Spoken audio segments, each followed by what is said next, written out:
Movie की शुरुआत में हम एक औरत को देखते हैं जो इस मूवी की मेन कैरेक्टर केटी है और वो एक पुलिस ऑफिसर के सामने बैठकर रो रही होती है। तभी वो पुलिस ऑफिसर उसे सवाल करता है कि आप क्यों रो रही हो, तो वो जवाब देती है कि मेरे दो बच्चे हैं, बड़ी बेटी लीसा और दूसरा बेटा था जो अब मेरे पास नहीं है, और तीसरा बेटा है जिसकी पैदा होने के बाद मेरे पति मुझे छोड़कर भाग गए हैं। क्या आप मेरे बच्चे को अनाथ आश्रम में डाल सकते हो? वहां पर उसकी परवरिश हो जाएगी। प्लीज आप उस बच्चे को ले लीजिए। ऐसा कहकर वो बहुत रो रही होती है। पति बच्चा पैदा होने के बाद भाग गया था और बच्चों की परवरिश करने के लिए वो बहुत ही स्ट्रगल कर रही थी। फिर हम देखते हैं कि इनकी लाइफ ऐसी क्यों हो गई है। वैसे तो केटी कुछ परफेक्ट औरत नहीं थी। सुबह हर रोज लेट उठती थी और उसके उठने से पहले ही उसकी बेटी लिसा खुद ही दूध गर्म कर लेती थी और फिर अपनी माँ केटी को उठाती थी। फिर दोनों नाश्ता करके स्कूल के लिए निकल जाते थे। केटी हर रोज अपने स्कूटर में लिसा को स्कूल छोड़ती थी और जाते वक्त स्कूल बस को ओवरटेक करके पहले स्कूल में पहुंच जाती थी। इसमें केटी को खुशी मिलती है और इसके बाद अपनी बेटी लिसा को स्कूल छोड़कर केटी काम पर चली जाती है।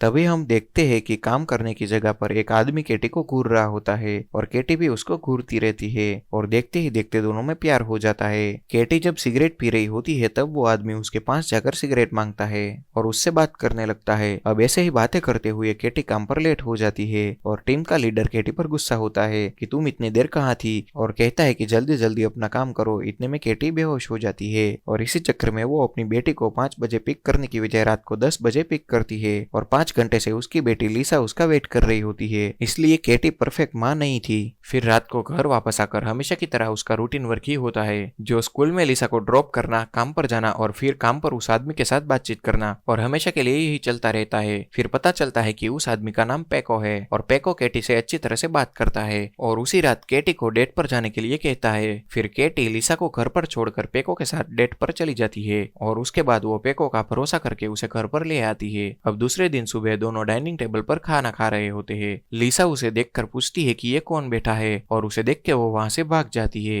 वो केटी से कहती है कि ये आदमी मुझे पसंद नहीं है, लेकिन केटी कहती है कि ये अब हमारी फैमिली का हिस्सा है और अब ये हमारे साथ ही रहेंगे। वो तुम्हारे पापा जैसे है। अभी तक तो ये होता था कि केटी हर रोज लिसा को ड्रॉप करती थी, लेकिन जब से वो पेको आया है तब से वो स्कूटर पर उसके साथ चली जाती है और लिसा को स्कूल बस में भेज देती है। और अब देखते हैं कि केटी प्रेग्नेंट है और उसका एक खूबसूरत सा बेटा पैदा होता है जिसका नाम वो लोग रिकी रखते हैं। लेकिन वो छोटा सा बच्चा ज्यादातर रोता ही रहता है और वो सभी उसको चुप कराने की कोशिश करते हैं। अगले दिन केटी अपने नए बच्चे के साथ सो रही होती है तो पेको सुबह उठकर लिसा को स्कूल छोड़ने का काम करता है। अब लिसा को स्कूल में ड्रॉप करने का काम पेको पर चला जाता है। स्कूल खत्म करके लिसा जब घर आती है तो वो देखती है कि पेको एक लड़की से कह रहा होता है कि क्या आपके पास सिगरेट है, और उसके साथ बहुत देर तक बातें भी कर रहा होता है। अब ये सब लिसा देख लेती है पर वो केटी को इसके बारे में कुछ नहीं बताती है। केटी को हमेशा की तरह लॉटरी खरीदने की आदत होती है। वो एक लॉटरी खरीदती है और उसको चेक करती है पर हमेशा की तरह लॉटरी नहीं लगती है और बेचारे के पैसे चले जाते हैं। उसके बाद पेको घर लेट आता है तो केटी उससे पूछती है कि तुम लेट क्यों आए। इस बात पर दोनों के बीच में लड़ाई हो जाती है और केटी उसे कहती है कि बच्चा पैदा होने के बाद तुम बदलते जा रहे हो, मुझे कुछ ठीक नहीं लग रहा है। तभी पेको भी कहता है कि बच्चा पैदा होने के बाद तुम मेरा ख्याल नहीं रख रही हो।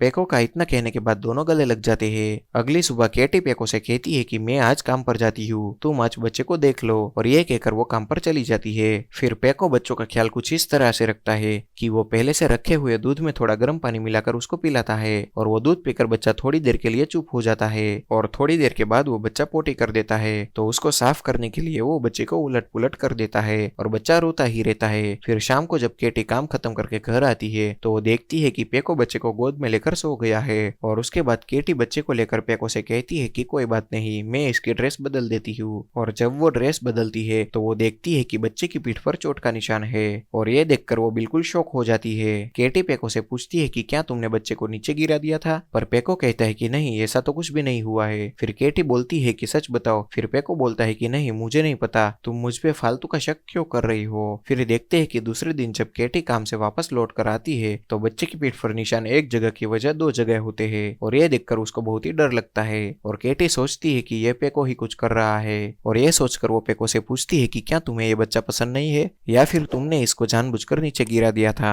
और ये कहकर वो उससे लड़ाई करने लगती है। तब पेको कहता है कि मैं अपने खून पर ही जुल्म क्यों करूंगा, अब तुमने मुझ पर शक किया है इसलिए मैं ये घर छोड़कर जा रहा हूँ। और फिर वो अपना सामान लेकर वहां पर चाबी फेंककर चला जाता है और जाते जाते वो कहता है कि ना ही मुझे कोई काम चाहिए और ना ही मुझे तुम्हारे बच्चे चाहिए। अब पति छोड़कर चला जाता है तो केटी सोचती है कि फिर भी हम अपनी जिंदगी संभालने संभालेंगे। फिर अगले दिन केटी काम पर चली जाती है और लिसा को उस बच्चे को संभालना पड़ता है। लिसा और भी जिम्मेदारी के साथ उस बच्चे की देखभाल करने लगती है। फिर एक दिन लिसा केटी से कहती है कि रिकी कहीं पर दिखाई नहीं दे रहा है। वो दोनों रिकी को ढूंढने की कोशिश करते हैं, लेकिन रिकी कहीं पर भी नहीं मिल रहा था और जहाँ पर रिकी था वहाँ पर खून भी लगा हुआ होता है। दोनों रिकी को कमरे में इधर उधर ढूंढ रहे होते हैं। तभी उनको रिकी की आवाज सुनाई देती है, लेकिन कहीं भी दिखाई नहीं दे रहा होता है। फिर रिकी कबाड़ के ऊपर बैठा हुआ मिलता है और वहां पर वो कैसे पहुंचा ये उन दोनों को समझ में नहीं आता है। अब केटी सोचती है कि कहीं लिसा ने तो उसको ऊपर नहीं बिठा दिया। फिर रिकी को वहां से नीचे उतरने के लिए केटी उसको बुलाती है कि आओ रिकी नीचे आ जाओ। तभी लिसा माँ कह के चिल्लाती है।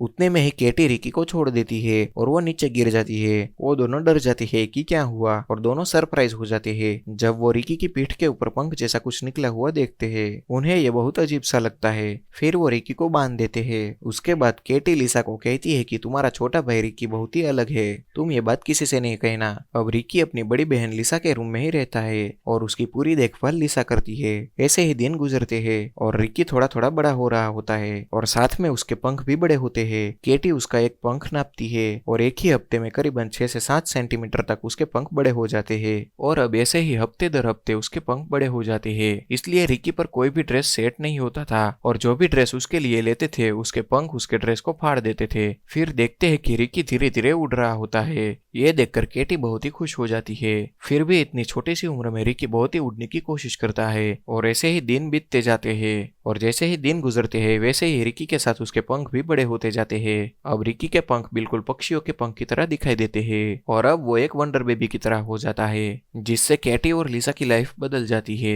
और इसी बदलाव के साथ उनकी लाइफ चलती रहती है। फिर हम देखते हैं कि केटी लाइब्रेरी में जाती है और वहां पर पंख के रिलेटेड जो भी बुक होती है वो सारी पढ़ती रहती है और वहां पर वो पंख कैसे काम करते हैं इसकी पूरी साइंस प्रैक्टिकल समझ लेती है। फिर वो एक हेलमेट खरीदती है और रिकी को रेडी करके उसे पहनाती है। फिर उसको पहली बार उड़ने के लिए छोड़ देती है। रिकी पहली बार उड़ता है और कमरे के शीशे से टकरा कर नीचे गिर जाता है। रिकी को रोशनी और आकाश की ओर उड़ने में बहुत ही खुशी मिलती थी और बार बार उसके पंख में चोट लगती है, जिस पर हमेशा केटी दवाई लगा देती थी। और वैसे ही दूसरे दिन केटी हमेशा की तरह लॉटरी लेती है और फिर उसकी लॉटरी लग जाती है और उसको इनाम में 2000 यूरोस मिलते है। फिर लॉटरी के पैसे लेने के लिए वो उस कंपनी में जाती है और पैसे लेकर वो तीनों शॉपिंग करने के लिए मॉल में जाते हैं। वहां पर रिकी को सिर्फ 1 मिनट के लिए अकेला छोड़कर वो लोग लिसा के लिए बार्बी डॉल लेने के लिए जाते हैं और इस तरफ वापस आकर देखते हैं तो रिकी ऊपर आसमान में उड़ने की कोशिश कर रहा होता है और शॉपिंग मॉल में इधर उधर उड़ रहा होता है। ये देखकर दोनों उसको पकड़ने की कोशिश करते हैं, लेकिन जिस तरफ वो दोनों उसे पकड़ने के लिए जाते हैं रिकी वहां से उड़कर दूसरी ओर चला जाता है और उसके आसपास जो भी लोग होते हैं वो फोन में उसकी फोटोज और वीडियो निकाल रहे होते हैं और वंडर बेबी और पंख वाला बेबी करके उसकी फोटो निकालते रहते हैं। उसके बाद वहां पर एनिमल कंट्रोल टीम को बुलाया जाता है जो कुत्तों को पकड़ते हैं। वो लोग लंबी लंबी सीढ़ियां लेकर आते हैं और रिकी को पकड़ने की कोशिश करते हैं, लेकिन वो पकड़ में नहीं आता है। तभी केटी कहती है कि रिकी को रोशनी बहुत ज्यादा पसंद है, इसलिए वो लाइट की ओर जा रहा है और अगर आप लाइट बंद कर दोगे तो शायद वो नीचे आ जाए। अब वो सब एक एक करके सारी लाइट ऑफ कर देते हैं और जैसे ही लाइट ऑफ होती है तो रिकी नीचे आ जाता है। नीचे एक आदमी छुपकर उसको पकड़ लेता है। फिर रिकी को पकड़कर उसे उसकी माँ को लौटा देते हैं। फिर सीन शिफ्ट होता है और एक हॉस्पिटल दिखाया जाता है जहां पर एक डॉक्टर रिकी को ठीक करते हुए केटी को बोलता है कि ये तुम्हारा बेबी वंडर बेबी है जो उड़ सकता है और उसके पंख बहुत ही स्ट्रांग है और उसे हड्डियों के रिलेटेड एक बीमारी है। उसके शोल्डर की हड्डियां और ये पंख दोनों मिले हुए हैं और दोनों एक साथ बढ़ रहे हैं। थोड़ी कॉम्प्लिकेशन तो जरूर है, लेकिन अभी के लिए कोई प्रॉब्लम की बात नहीं है, इसलिए तुम उसको हॉस्पिटल में ही रख दो और हम उसकी देखभाल करेंगे और उसका पूरा खर्चा भी हम उठाएंगे। लेकिन केटी उसको जवाब देती है कि इसकी कोई जरूरत नहीं है और वो रिकी को लेकर वहां से निकलने की कोशिश करती है। इतने में बहुत सारे रिपोर्टर वहां पर आ जाते हैं। फिर उनसे बचने के लिए हॉस्पिटल के पीछे के रास्ते से टैक्सी बुलाकर निकल जाती है और इतने में ही वहां पर भी मीडिया वाले आ जाते हैं और उनसे किसी भी तरह बचकर वो लोग वहां से निकल जाते हैं। फिर मीडिया वाले डॉक्टर के पास आकर उसे सवाल करते हैं कि डॉक्टर क्या हुआ है, लेकिन वो डॉक्टर उसे कुछ भी नहीं बताता है। फिर ये मीडिया वालों को शक होता है कि कहीं ये फेक न्यूज तो नहीं है और इसके लिए वो प्रूफ ढूंढ रहे होते हैं। फिर केटी अपने बच्चों के साथ किसी भी तरह घर पहुंचती है और मीडिया वाले वहां पर भी उनका पीछा कर आ जाते हैं और वो केटी से कहते हैं कि उसके पंख दिखाइए। फिर वहां पर भी मीडिया इन तीनों को घेर लेती है। फिर वो कैसे भी बचकर अंदर चले जाते हैं। फिर वो घर में जाकर टीवी ऑन करते हैं। तभी सारी चैनलों में उसके बारे में सब कुछ दिखाया जा रहा होता है। उन लोगों को मीडिया एक तरह से पसंद भी होती है और एक तरह से नापसंद भी होती है। दूसरे दिन जब वो लोग देखते हैं तो उसके घर के आगे बहुत सारी गाड़ियां खड़ी होती है और बहुत सारे लोग भी उनका वीडियो बनाने के लिए खड़े होते हैं। सुबह होते ही अपने भाई को देखने के लिए लिसा सीट ओपन करती है और ओपन करते ही रिकी उड़कर कबर्ड पर बैठ जाता है। तभी बाहर से दरवाजा खटखटाने की आवाज आती है। जब लिसा दरवाजा खोलती है तो वहां पर पैको वापस आ गया होता है। उसने वीडियो में देखा था कि उसका बेबी एक वंडर बेबी है, तो वो वापस आ जाता है और वो केटी से माफी मांगता है और कहता है कि मैं अपने बेटे को देखने के लिए आया हूँ। घर पर पेको को देखकर रिकी बहुत ही डर कर उड़ रहा होता है। वो पेको के पास नहीं आता है और फिर किसी भी तरह केटी उसे पकड़कर संभालती है। फिर वो डॉक्टर को बुलाकर रिकी के पंख पर लगी चोट पर दवाई लगाते हैं। फिर डॉक्टर उसे बताता है कि उसके शोल्डर की हड्डियों से पंख बड़े हो रहे हैं और अगर हम इस हड्डी और पंख का ऑपरेशन कर दे तो कोई प्रॉब्लम नहीं होगी। और साथ साथ डॉक्टर ये भी पूछ लेता है कि आप लोग कब तक रेडी होगे। फिर वो लोग उसे बताते हैं कि हम लोग थोड़े दिन बाद आपको बताएंगे। फिर हम देखते हैं कि लीजा एक सीजर लेकर उसके पंख काटने जा रही होती है। तभी वहां पर पेको आ जाता है, जिसे देखकर लीजा झट से अपने बेड पर लेट जाती है। पेको आकर बड़े प्यार से उस पंख को सहला रहा होता है। उसके बाद पेको केटी के पास जाकर कहता है कि हमारे पास बच्चों की देखभाल करने के लिए पैसे नहीं है, इसलिए हम एक दो टीवी चैनल के पास इसका इंटरव्यू देंगे, तो वो लोग इंटरव्यू के बदले में हमें पैसे देंगे और इससे हम काफी पैसे पा सकते हैं। और इसकी बात सुनकर केटी कन्विंस हो जाती है और फिर वो लोग एक प्रेस मीटिंग बुलाते हैं। अपने घर के बाहर प्रेस मीटिंग करवाने के लिए वो एक आदमी को लेकर आते हैं। वो आदमी इन सबको बाहर आने के लिए कहता है। तभी लिसा और केटी रिक्की को लेकर बाहर आते हैं और सब मीडिया के लोग इसे गौर से देख रहे होते हैं। रिक्की को एक रस्सी से बांधकर केटी उसे बाहर लेकर आती है। तभी मीडिया वाले उसे पूछते हैं कि क्या ये बच्चा सच में उड़ सकता है, क्या आप इसे उड़ाकर दिखाएंगे। तभी केटी और पेको कहते हैं कि ठीक है।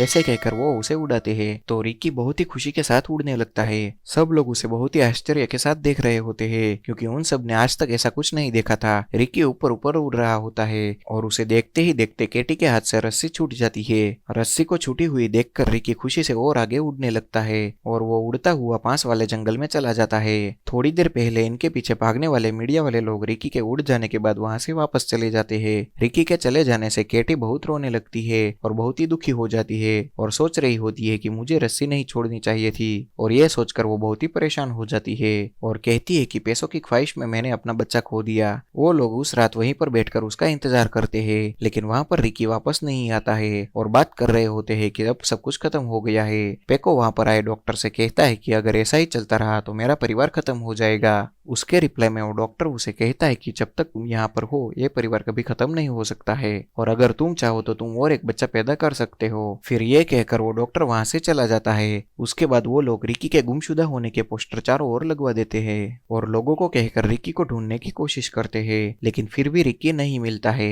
केटी भी हमेशा उदास रहने लगी थी और पेको को डॉक्टर वाली बात याद आती है कि वो लोग एक और बच्चा पैदा कर सकते हैं। वो केटी को हमेशा दिलासा देता रहता है कि रिकी वापस जरूर आएगा। फिर वो लोग सुबह जल्दी उठकर रिकी को आसपास ढूंढने लगते हैं, लेकिन रिकी कहीं भी नहीं मिल रहा होता है। केटी जहाँ से रिकी गुमशुदा हुआ था वहीं पर जाकर पानी में देख रही होती है। तभी अचानक पीछे से रिकी आकर खड़ा हो जाता है और जब केटी अचानक रिकी को देखती है तो वो बहुत ही खुश हो जाती है। रिकी अपनी माँ को देखकर उसे हाय बोलकर दूसरे ही पल में वहां से उड़ जाता है। उसके पंख और भी बड़े हो चुके थे और ये देखकर केटी को बहुत ही खुशी होती है। उसके बाद घर वापस लौटकर वो अपने फैमिली से कहती है कि मेरा बेटा अब भी जिंदा है और वो सब फिर से एक नॉर्मल लाइफ जीने लगते हैं। फिर इस मूवी के लास्ट सीन में हमें दिखाया जाता है कि ऐसे ही दिन बीत जाते हैं और उसके बाद पेको लिसा को स्कूल छोड़ने जाता है और दूसरी ओर केटी प्रेग्नेंट होती है। ये दिखाते ही हमारी ये मूवी यहाँ पर खत्म होती है। तो दोस्तों, अगर आपको हमारी ये वीडियो अच्छी लगी हो तो प्लीज लाइक करें, शेयर करें और सब्सक्राइब करना बिल्कुल भी ना भूलें।